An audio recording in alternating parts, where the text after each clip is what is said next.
എല്ലാവർക്കും നമസ്കാരം. ഞാൻ ഒരു US-ലുള്ള ഒരാളുടെ ഹീലിംഗ് സെഷൻ കഴിഞ്ഞിട്ട് ഇരിപ്പാണ്. അപ്പോൾ ഇതിനെപ്പറ്റി കൈയോടെ തന്നെ ഒരു വീഡിയോ പിടിക്കാമെന്ന് വിചാരിച്ചു. കാരണം പിന്നീട് ഇത് മറന്നു പോകേണ്ട, ഇതൊരു ഉഗ്രൻ എക്സ്പീരിയൻസ് ആയിരുന്നു. അതുകൊണ്ടാണ് കൈയോടെ തന്നെ ആ ഇരുന്നിരിപ്പിൽ തന്നെ ഇന്ന് വീഡിയോ പിടിക്കുന്നു. ഇപ്പോൾ ഇവിടെ സമയം ഉച്ചയ്ക്ക് 1:30 മണി. അപ്പോൾ US-ൽ ഏകദേശം ഒരു രാത്രി എനിക്ക് തോന്നുന്നു ഒരു 3 മണിയോ 3:30 ആയിട്ടുണ്ടാവും തോന്നും. അപ്പോൾ ഇദ്ദേഹം എൻ്റെ അടുത്ത് ഇത് 4ാമത്തെ പ്രാവശ്യമാണ് സെഷൻ ചെയ്യാൻ വേണ്ടി വരുന്നത്. ഇത് കേൾക്കുമ്പോൾ നിങ്ങൾ വിചാരിക്കും, അപ്പോൾ ഈ ഒരു സെഷനല്ല 3 4 ചെയ്തിട്ട് ഇയാൾക്ക് മാറ്റമൊന്നും വന്നില്ല. അങ്ങനെ വേണമെങ്കിൽ പറയാം. പക്ഷേ അതിനൊരു കാരണമുണ്ട്. അപ്പോൾ വിശദമായിട്ട് ഞാനിത് പറഞ്ഞുതരാം. അതപ്പോൾ നിങ്ങൾക്ക് മനസ്സിലാവും എന്താണെന്ന്. മഹാകാളി ഹീലിംഗ് എന്ന് പറയുന്നത് നമ്മൾ സിംഗിൾ സെഷനാണ് ഞാൻ പറയാറുണ്ട്. ഒരൊറ്റ പ്രാവശ്യം ചെയ്താൽ മതി. കാരണം നിങ്ങളുടെ കംപ്ലീറ്റ് ചക്രാസിൻ്റെ ശുദ്ധീകരണം, നിങ്ങളിരിക്കുന്നതായ എലിമെൻറ്റ്സ് എല്ലാം, നെഗറ്റീവായിട്ടുള്ള എലിമെൻറ്റ്സ് കംപ്ലീറ്റ് എടുത്ത് വലിച്ചു പറിച്ച് കളയുന്ന പരിപാടിയാണ് നമ്മൾ ചെയ്യുന്നത്. ഞാനല്ല ചെയ്യുന്നത്, ദേവിയാണ്. അപ്പോൾ ദേവി ചെയ്യുമ്പോൾ ഒരു പ്രാവശ്യം ചെയ്താൽ മതി. നമ്മുടെ പോലെ മനുഷ്യൻ ചെയ്യണമെമ്പോൾ ഉള്ള അപാകമൊന്നും അത് വരില്ല. അവർ പെർഫെക്റ്റായിട്ട് കാര്യങ്ങൾ ചെയ്തു പോകും. ദേവിയുടെ കൂടെയുള്ള ആൾക്കാരോടാണ് അത് പരിപാടി ചെയ്യണം. ഇപ്പോൾ ഒരുപാട് കേസുകൾ നമ്മൾ ചെയ്ത് ഒരുപാട് എക്സ്പീരിയൻസ് എനിക്ക് ആയിക്കഴിഞ്ഞു. പ്രത്യേകിച്ച് അബോർഷൻ സോളിൻ്റെ കേസിനകത്ത്, ബാധാ വിഷയങ്ങളിൽ. അതാണ് നമ്മൾ മെയിനായിട്ട് ഫോക്കസ് ചെയ്യുന്നത്. അപ്പോൾ ഇദ്ദേഹത്തിൻ്റെ കാര്യത്തിനകത്ത് ഇദ്ദേഹം ആദ്യം ഒരുപാട് അന്വേഷണങ്ങൾ നടത്തി. ഇതെങ്ങനെയാണ് ചെയ്ത, ഗ്യാരണ്ടി ഉണ്ട, വിജയിക്കുമോ എന്നൊക്കെ ചോദിച്ചിട്ടാണ് അടുത്ത് വന്നത് തന്നെ.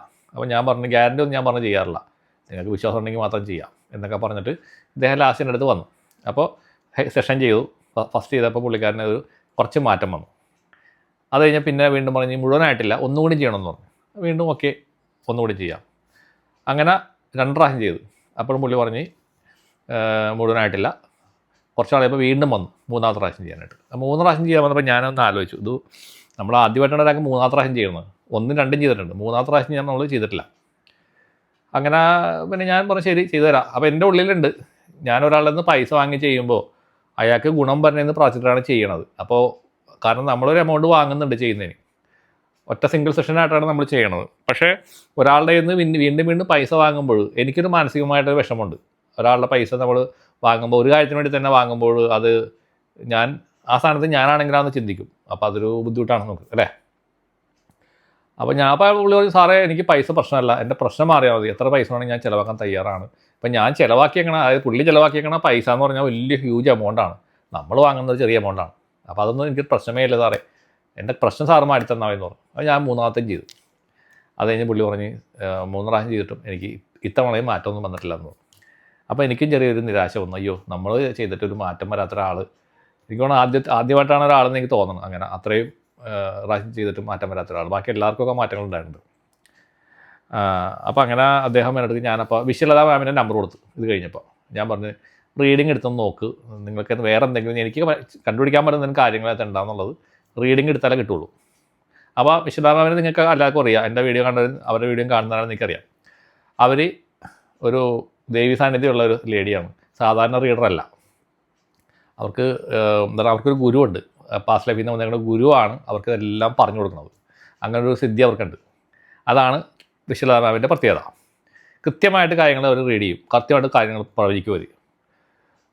അപ്പോൾ അവിടെ പോയി കഴിഞ്ഞപ്പോൾ ഇവർ പറഞ്ഞു, ഇങ്ങനെ ബാധോപദ്രവങ്ങളുണ്ട്, പലരും പുള്ളിയെ ഉപദ്രവിക്കുന്നുണ്ട് എന്നൊക്കെ പറഞ്ഞു.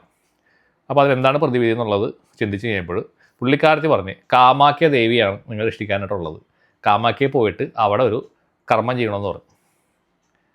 അപ്പോൾ ഇദ്ദേഹം പറഞ്ഞ് ചെയ്യാം, അതൊന്നും പുള്ളിക്കൊരു പ്രശ്നമേ അല്ല, ചെയ്തേക്കാമെന്ന് പറഞ്ഞു. അപ്പോൾ പുള്ളിക്കൊരു ചെറിയൊരു ആശ്വാസം പോലെ തോന്നി ഇതിങ്ങനെ അവർ പറഞ്ഞു കഴിയുമ്പോൾ. അപ്പോൾ എന്നെ വിളിച്ചിട്ട് ഇങ്ങനെ പറഞ്ഞു, സാറേ ഇങ്ങനെ വിശ്വനാമ ഇങ്ങനെ പറഞ്ഞു, അവിടെ പോയിട്ടൊരു കർമ്മം ചെയ്യണം എന്ന് പറഞ്ഞു. ഞാൻ പറഞ്ഞു നല്ല കാര്യം, കാരണം ഞാനും ആ ഗ്രൂപ്പിലുണ്ടായിരുന്നു. വിശ്വനാമ പോയപ്പോൾ ഞങ്ങൾ ഒന്നിച്ചാണ് പോയത്.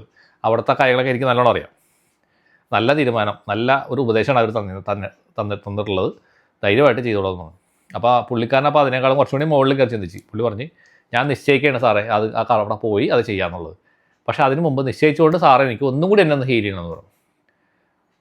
അപ്പം ഞാൻ പറഞ്ഞു, അത് വേണോ, പോയി വന്നിട്ട് ചെയ്താൽ പോരെ? നല്ല സാറേ, എനിക്ക് വിശ്വാസമുണ്ട്, ഇനി സാറ് ചെയ്ത് കഴിഞ്ഞാൽ ശരിയാവും എന്നുള്ള വിശ്വാസമുണ്ടെന്ന് പറഞ്ഞു. അപ്പം ഞാൻ പറഞ്ഞത്, നിങ്ങൾക്ക് കുഴപ്പമില്ലെങ്കിൽ ഞാൻ ചെയ്തു തരാം എന്ന് പറഞ്ഞിട്ട് ഞാൻ 4ാമത്തെ പ്രാവശ്യം ചെയ്യണം. അപ്പോൾ ഇദ്ദേഹം വന്നിരുന്ന് രാവിലെ ബുക്ക് ചെയ്ത് പുള്ളി 7 മണി സമയത്ത് സെഷൻ ബുക്ക് ചെയ്തു. പക്ഷേ പുള്ളിക്ക് വയ്യാണ്ടായിപ്പോയി, പുള്ളിക്ക് വരാൻ പറ്റണില്ല ചെയ്യാൻ. അപ്പോൾ എന്നെ മെസ്സേജ്, സാറേ എനിക്ക് വയ്യ സാറേ, I'm not feeling good, നമ്മൾ ഡു ഇറ്റ് ലേറ്റർ എന്നൊക്കെ പറഞ്ഞ് പുള്ളി എനിക്ക് മെസ്സേജ് അയച്ചു. അപ്പം ഞാൻ പറഞ്ഞ് ബാധ ഇളകിയിട്ടുള്ളതാണ്, ബാധ പോകാനുള്ള നേരമായി, അതുകൊണ്ടാണ് കാര്യങ്ങൾ തെളിയാനുള്ള നേരമായി, അതുകൊണ്ടാണ് ഇങ്ങനെ സംഭവിക്കട്ടെന്ന് പറയും. അത് കഴിഞ്ഞ് പുള്ളി അപ്പോൾ പുള്ളിയുടെ സെഷൻ ക്യാൻസൽ ആയപ്പോൾ ഞാൻ വിളിച്ചു എന്നാൽ പിന്നെ ഒന്ന് ക്ഷേത്രത്തിൽ പോവാം. കുറേ ദിവസങ്ങളായി നമ്മുടെ ലോക്കൽ അമ്പലത്തിലൊക്കെ പോയിട്ട്, സ്ഥിരമായിട്ട് പോകുന്ന ക്ഷേത്രങ്ങളിലൊക്കെ പോയിട്ട് കുറേ ദിവസങ്ങളായി. അങ്ങനെ അമ്പലത്തിൽ പോകാൻ വേണ്ടി ഇറങ്ങുമ്പോൾ പുള്ളിയുടെ മെസ്സേജ്, സാറേ ഞാൻ ഇപ്പോൾ റെഡിയാണ്, സാറ് ചെയ്യുമെന്ന്. അപ്പോൾ ഞാൻ പറഞ്ഞ് അമ്പലത്തിൽ പോയിട്ട് വരട്ടെ എന്നിട്ട് ചെയ്യാമെന്ന് പറഞ്ഞു. അങ്ങനെ അമ്പലത്തിൽ പോയി അവിടെ ഒന്ന് പ്രാർത്ഥിച്ച് ഞാൻ തിരിച്ച് വന്ന് ഒരു 11:30 മണിയായപ്പോൾ നമ്മളിവിടെ എത്തി സെഷൻ തുടങ്ങി. അപ്പോൾ തുടങ്ങി കഴിഞ്ഞപ്പോൾ തന്നെ പുള്ളി ഇങ്ങനെ പഴയ കാര്യങ്ങളൊക്കെ പറഞ്ഞുകൊണ്ടിരിക്കുകയാണ്. ഞാൻ പറഞ്ഞ് ഇപ്പോഴത്തെ കറണ്ട് സിറ്റുവേഷനിലേക്ക് വരിക, കറണ്ട് എനർജിയിലേക്കാണ് നമ്മൾ വരേണ്ടത്. അപ്പോൾ അങ്ങനെ പറഞ്ഞപ്പോൾ വന്ന സമയത്ത് പെട്ടെന്ന് ഇദ്ദേഹം പറഞ്ഞ് എൻ്റെ കയ്യിൽ ചില 1-2 സാധനങ്ങളൊക്കെ ഉണ്ട് എന്ന് പറഞ്ഞപ്പോൾ പെട്ടെന്ന് എനിക്ക് എന്തോ ഇങ്ങനെ കത്തി. എന്നോട് ആരോ പറയുന്നു ആ ഇരിക്കുന്ന സാധനങ്ങൾ മൊത്തം നെഗറ്റീവാണ്, അതെല്ലാം അദ്ദേഹത്തിനോട് എടുത്തുകൊണ്ടുവരാൻ പറയുന്നു. ഇതൊക്കെ ഇൻസ്റ്റൻ്റായിട്ട് വരുന്ന കാര്യങ്ങളാണ് കേട്ടോ, നമ്മൾ മുൻകൂട്ടി നിശ്ചയിക്കുന്ന കാര്യങ്ങളൊന്നുമല്ല. അപ്പോൾ ഞാൻ പറഞ്ഞ് താങ്കൾ കയ്യിലുള്ള സാധനങ്ങൾ, ഞാൻ വിചാരിച്ചു 1-2 സാധനങ്ങൾ ഉണ്ടാവുള്ളൂ. അയ്യോ സാറേ ഞാനത് എടുത്തുകൊണ്ട് വരാമെന്ന് പറയും. അപ്പോൾ എടുത്തുകൊണ്ട് വന്നപ്പോൾ എന്താ എനിക്ക് തോന്നുന്നതൊരു 8-10 ഐറ്റംസ് പുള്ളിയുടെ കയ്യിലുണ്ട്. അപ്പോൾ പുള്ളി നമ്മൾ നാട്ടിൽ വരുമ്പോൾ, അമേരിക്കയിലാണല്ലോ, പുള്ളി നാട്ടിൽ വന്നു കഴിയുമ്പോൾ പ്രഗത്ഭന്മാരായിട്ടുള്ള വലിയ വലിയ ആൾക്കാരുടെ അടുത്ത് പോകും. അപ്പോൾ ഇദ്ദേഹം ഇതേപോലെ ഒരുപാട് സ്ഥലങ്ങളിൽ പോയിട്ട് പല ആൾക്കാരുടെ കയ്യിൽ നിന്നും വാങ്ങിയിട്ടുള്ള ഏൽസും തകിടുകളും സംഭവങ്ങളൊക്കെ പുള്ളി വീട്ടിൽ പല സ്ഥലങ്ങളിലായിട്ട് വെച്ചേക്കാണ്. കിടക്കുന്ന തലവൻ്റെ അടിയിൽ, കട്ടിലിൻ്റെ അടിയിൽ, അങ്ങനെ പല സ്ഥലങ്ങളിലും പുള്ളി ഇരിക്കുന്ന എല്ലാ സ്ഥലങ്ങളിലും ഇതുപോലെ സാധനങ്ങളുണ്ട്. അപ്പോൾ എന്താ സംഭവിച്ചെന്ന് കഴിഞ്ഞാൽ പല സൈസിലുള്ള ശക്തികൾ, പല സൈസിലുള്ള എനർജികൾ, തമ്മിൽ മാച്ച് ആവാത്ത സാധനങ്ങൾ ഒക്കെ ഉണ്ടായിരുന്നു ആ കൂട്ടത്തിൽ. അപ്പോൾ എന്താണ് സംഭവം എന്ന് വെച്ച് കഴിഞ്ഞാൽ ഇത് ഇദ്ദേഹം വെച്ച് കഴിഞ്ഞപ്പോഴേക്കും ഇത് കുറേ നാൾ വർക്ക് ചെയ്തു. അത് കഴിഞ്ഞപ്പോൾ എല്ലാം കൂടി ഒരു അവിയൽ പരുവത്തിലായി. പിന്നെ അതിൻ്റെ പോസിറ്റിവിറ്റി പോയിട്ട് നെഗറ്റിവിറ്റി ആയി. അതാണ് സംഭവിച്ചത്. അപ്പോൾ 3 പ്രാവശ്യം ഹീൽ ചെയ്തപ്പോഴും ഇതിനെപ്പറ്റി അദ്ദേഹം പറഞ്ഞില്ല. കാരണം ഇത് ബോഡിയിലല്ല, ബോഡിയിലാണെങ്കിൽ നമ്മൾ അതിൻ്റെ പവർ വലിച്ചു കളയും. പക്ഷേ ബോഡിയിലല്ല വെച്ചേക്കണത്, ഇത് മുഴുവനും പല സ്ഥലങ്ങളിലായിട്ടാണ് പുള്ളി വെച്ചിരിക്കുന്നത്.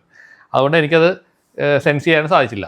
പക്ഷേ ഇത് കാമാഖ്യ അനുഗ്രഹം കൊണ്ട്, അപ്പോൾ കാമാഖ്യ ദേവിയുടെ അനുഗ്രഹമാണ് ശരിക്കും പറഞ്ഞാൽ അത്ഭുതമായിട്ട് എനിക്ക് തോന്നി. അദ്ദേഹത്തിനെ കൂടി പറയിക്കുകയാണ് സംഭവങ്ങൾ. അപ്പോൾ ഞാൻ പറഞ്ഞു ഇതെല്ലാം കൊണ്ടുവരാൻ പറഞ്ഞു. അതെല്ലാം എടുത്തു കൊണ്ടുവന്നിട്ട് ഒരു പ്ലാസ്റ്റിക്കിൻ്റെ കൂടിലാക്കി എല്ലാം സീൽ ചെയ്ത് നമ്മളതിന് കട്ട് ചെയ്ത് അതിൻ്റെ ശക്തികളെല്ലാം ബന്ധിച്ചിട്ട് കംപ്ലീറ്റ് അതിനകത്തുള്ള എനർജീനെ മുഴുവനും വലിച്ചു കളഞ്ഞു. ഹീലിംഗ് ചെയ്യണത് തന്നെ അതിൽ നിന്നുള്ള ശക്തിനെ എടുത്ത് നെഗറ്റീവിനെ എടുത്ത് പോസിറ്റീവാക്കി. അത് പോസിറ്റീവാക്കി. ഞാൻ പറഞ്ഞു ഇതിനെ കൊണ്ട് പ്രയോജനമൊന്നുമില്ല, നിങ്ങൾ ഇത് കൊണ്ടുപോയിട്ട് നിങ്ങളുടെ പുറത്തെവിടെയെങ്കിലും കളയാൻ പറഞ്ഞു. ആ പുള്ളി പറഞ്ഞ് ഇവിടെ അങ്ങനെ കളയാൻ പറ്റില്ല, അമേരിക്കയാണ്, ഗ്യാരേജിൽ കൊണ്ടുവെക്കാമെന്ന് പറഞ്ഞു. കാരണം ഗ്യാരേജിൽ കൊണ്ടുപോയി വെച്ചിട്ടാണ് ഇദ്ദേഹത്തിൻ്റെ ബോഡിയിൽ നമ്മൾ വർക്ക് ചെയ്യണത്. ഇദ്ദേഹത്തിൻ്റെ ബോഡിയിൽ വർക്ക് ചെയ്തിട്ട് ഏകദേശം ഒരു 45 മിനിറ്റോളം പുള്ളിയുടെ ബോഡിയിൽ ഞാൻ വർക്ക് ചെയ്തു. കംപ്ലീറ്റ് സംഭവങ്ങളെ വലിച്ച് എല്ലാം എടുത്ത് കളഞ്ഞ് കഴിഞ്ഞപ്പോൾ ഇദ്ദേഹത്തിൻ്റെ ഫേസൊക്കെ ചുമന്ന് നല്ല ഒരു രക്തപ്രവാഹം വന്ന് ഇദ്ദേഹത്തിന് സന്തോഷമായി. അപ്പോൾ 4ാമത്തെ പ്രാവശ്യം ചെയ്തപ്പോഴാണ് ഇദ്ദേഹത്തിന് ഒരു സന്തോഷം ഞാൻ കാണുന്നത്. അപ്പോൾ എനിക്കും ഒരു ഹാപ്പിനെസ് തോന്നുന്നു. കാരണം ആ ദേവിയുടെ അനുഗ്രഹം അവിടെ പ്രവർത്തിച്ചു. അപ്പോൾ കാമാഖ്യ ദേവിയിലേക്കൊരു അദ്ദേഹം ഒരു കർമ്മം ചെയ്യാനായിട്ട് നിശ്ചയിച്ചിട്ടുണ്ട്. ഞാൻ പറഞ്ഞു എത്രയും വേഗം ഇത് മാറും, എത്രയും വേഗം അവിടെ പോയിട്ട് ആ കർമ്മങ്ങൾ ചെയ്യുക. ഈ സെപ്റ്റംബർ 27-ാം തീയതി കാമാഖ്യക്ക് നമ്മൾ ഗ്രൂപ്പ് പോകുന്നുണ്ട്. അപ്പോൾ താങ്കൾ ഉറപ്പായിട്ടും ആ ഗ്രൂപ്പിൽ വന്നിട്ടാന്ന് പറഞ്ഞു. കാരണം അദ്ദേഹത്തിന് കടമായിട്ട് നിൽക്കും ചെയ്തില്ലെങ്കിൽ. അപ്പോൾ അദ്ദേഹം പറഞ്ഞു ഞാൻ മാക്സിമം വരാനായിട്ട് ശ്രമിക്കാം, ഇവിടെ നിന്ന് ടിക്കറ്റ് കാര്യങ്ങളൊക്കെ കിട്ടണമെന്നുണ്ടെങ്കിൽ അദ്ദേഹം ജോയിൻ ചെയ്യാന്നുള്ളത് പറഞ്ഞിട്ടുണ്ട്. അപ്പോൾ കാമാഖ്യതയുടെ അത്ഭുതങ്ങൾ വീണ്ടും. അപ്പോൾ ഇത് വീണ്ടും ഞാൻ കാമാഖ്യതയെ പറ്റി പറഞ്ഞുകൊണ്ടിരിക്കുന്നത് അനുഭവം കൊണ്ടാണ് പറഞ്ഞുകൊണ്ടിരിക്കുന്നത്. പക്ഷേ ഇതുവരെ 3 പ്രാവശ്യം ഹീലിംഗ് ചെയ്തിട്ട് തെളിയാത്തൊരു കാര്യം ഇപ്പോൾ തെളിഞ്ഞു വന്നെന്നുള്ളതാണ് ഏറ്റവും വലിയ അത്ഭുതകരമായ കാര്യം. അപ്പോൾ ഇതിനകത്ത് നിങ്ങൾക്കൊരു ലെസൺ കൂടി ഞാൻ പറഞ്ഞുതരാം. ഇതേപോലെ നിങ്ങൾ പല സ്ഥലങ്ങളിൽ പോയിട്ട് പല ആൾക്കാരുടെ കയ്യിൽ നിന്ന് കഴുത്തിലണിയണതും കാതിലണിയണതും അല്ലെങ്കിൽ അരയെ കെട്ടണതും കൈ കെട്ടണതൊക്കെ പല സാധനങ്ങളും മേടിച്ച് കെട്ടരുത്. കാരണം എല്ലാത്തിൻ്റെയും വൈബ്രേഷൻ വ്യത്യാസം ഉണ്ടാവും, തമ്മിൽ മാച്ച് ആവാത്തുള്ള എനർജീസ് ഉണ്ടാവും. അത് ഓരോരുത്തർക്ക് ഉണ്ടാക്കുന്ന ഇങ്ങനെയുള്ള യന്ത്രങ്ങളും സാധനങ്ങൾക്കൊക്കെ അവരവരുടെ ഒരു വൈബ്രേഷൻ കൂടി അത് കയറി വരും. അപ്പം നിങ്ങൾക്കത് മാച്ച് ആവണമെന്ന് നിർബന്ധമൊന്നുമില്ല. അപ്പം എൻ്റെ ഒരു അഭിപ്രായത്തിൽ നിങ്ങൾ ഇതുപോലുള്ള സാധനങ്ങളൊക്കെ ഉണ്ടെങ്കിൽ അതൊക്കെ ഉപേക്ഷിച്ചിട്ട് നാച്ചുറൽ ആയിട്ടുള്ള സാധനങ്ങൾ മേടിച്ച് ധരിക്കുക. ഇതാണ് നാച്ചുറൽ ആയിട്ടുള്ള രുദ്രാക്ഷം, നാച്ചുറൽ ആയിട്ടുള്ള സ്റ്റോണുകൾ, അല്ലെങ്കിൽ ഇതുപോലത്തെ പഞ്ചലോഹത്തിൻ്റെ അല്ലെങ്കിൽ ഗോൾഡിൻ്റെയോ പഞ്ചലോഹത്തിൻ്റെയോ ചെമ്പിൻ്റെയൊക്കെ ഇതുപോലുള്ള സാധനങ്ങളൊക്കെ മേടിച്ചിട്ട് നിങ്ങൾ ചാർജ് കയറ്റി അല്ലെങ്കിൽ അമ്പലത്തിൽ കൊണ്ടുപോയി പൂജിച്ചിട്ട് നിങ്ങൾക്ക് ഇടാൻ പറ്റും. അത് നല്ലതാണ്. കാരണം അത് നിങ്ങൾക്ക് ദോഷം ചെയ്യില്ല എപ്പോഴും, അല്ലെങ്കിൽ ഒരാളുടെ വേറൊരാളുടെ എനർജി അത് കയറി വരില്ല. നിങ്ങൾക്ക് ഇത് ശുദ്ധീകരിച്ചിട്ട് ധരിക്കാൻ പറ്റും. മറ്റങ്ങനെയല്ല, മറ്റത് അവരുടെ കൂടി എനർജി അത് കയറി വരും. അപ്പോൾ അവർ ചെയ്ത് തന്നെ എങ്ങനെയെന്ന് നമുക്ക് പറയാൻ പറ്റില്ല. നമ്മുടെ വിശ്വാസമാണ് എല്ലാം കൂടി അല്ലേ. പക്ഷേ അനുഭവം ഇതാണ്. അപ്പോൾ നിങ്ങൾക്കൊരു എല്ലാവർക്കും ഒരു പാഠമായിട്ട് ഇരിക്കട്ടെ വെച്ചിട്ടാണ് ഞാൻ കൈയോടെ തന്നെ വീഡിയോ പിടിച്ചത്. കാരണം ഞാൻ 2 ദിവസം കഴിഞ്ഞ് ഞാൻ മറന്നു പോകും. ഇതുപോലെ ഒരുപാട് കേസുകൾ വരുന്നുണ്ട് നമ്മുടെ അടുത്ത്, ഒരുപാട് കേസ് ചെയ്യണമുണ്ട്. പക്ഷേ ഞാൻ വീഡിയോ ചെയ്യാൻ ശ്രമിക്കാറില്ല. ഞാൻ ജനറലായിട്ട് ടോപ്പിക്കിൽ കൂടിയാണ് വീഡിയോ പിടിക്കാൻ ശ്രമിക്കുന്നത്. പക്ഷേ ഇപ്പോൾ എനിക്ക് തോന്നുന്നത് എൻ്റെ ഈ എക്സ്പീരിയൻസുകളൊക്കെ വീഡിയോ ആയിട്ട് തന്നെ പിടിക്കണം, അല്ലെങ്കിൽ ഞാനത് പറയണം. ആളുകളുടെ കാര്യമൊന്നും ഇന്ന ആളാണെന്ന് പറയാതെ പറയണമെന്ന് തോന്നിപ്പോവുകയാണ്. കാരണം ആൾക്കാർക്ക് ഇപ്പോൾ അങ്ങനെ 2 വീഡിയോ ഒക്കെ ചെയ്തപ്പോൾ കുറേ പേര് എനിക്ക് സമാനമായ എക്സ്പീരിയൻസ് കിട്ടിയെന്ന് പറഞ്ഞിട്ട് എനിക്ക് മെസ്സേജ് അയച്ചു. അപ്പോൾ ശ്രദ്ധിക്കുക, എല്ലാവരും ശ്രദ്ധിക്കുക, ഇതേപോലുള്ള മണ്ടത്തരങ്ങൾ ചെയ്യാതിരിക്കുക. എല്ലാവർക്കും നന്മ വരട്ടെ. നന്ദി, നമസ്കാരം.